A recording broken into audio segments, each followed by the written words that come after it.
I'm Jody Lanier, North Carolina criminal defense attorney, Asheville DWI defense attorney.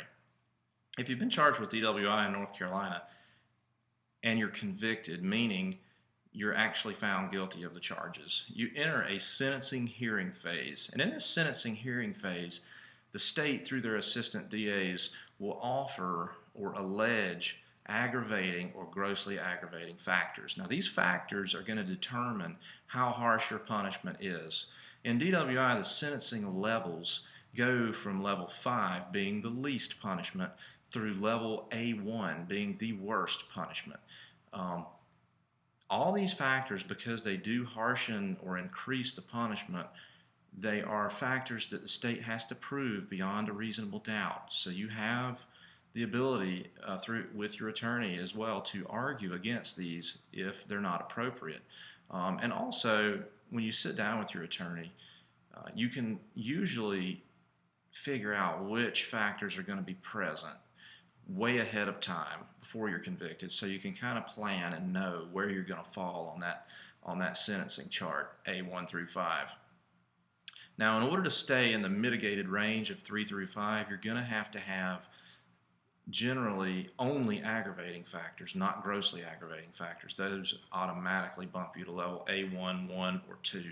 And that's not good, because those levels they all carry mandatory minimum jail sentences that range anywhere from 7 days up to 3 years.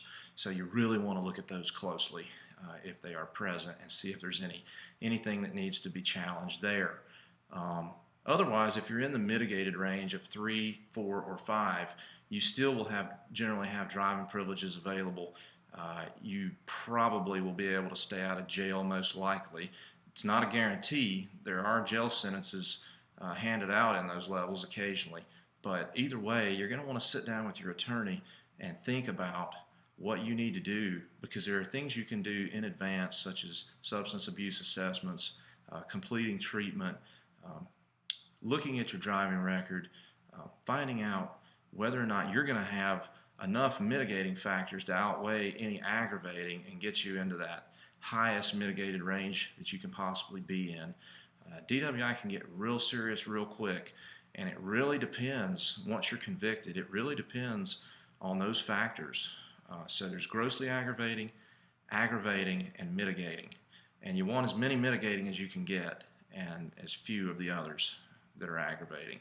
And on this page, I actually list all those and break it down, hopefully in a more simple manner that makes sense. So take a look at that, and if you need help with DWI charges, give me a call and we can sit down and talk about where you may fall on the DWI sentencing chart, so we can plan ahead and have a good strategy for your case.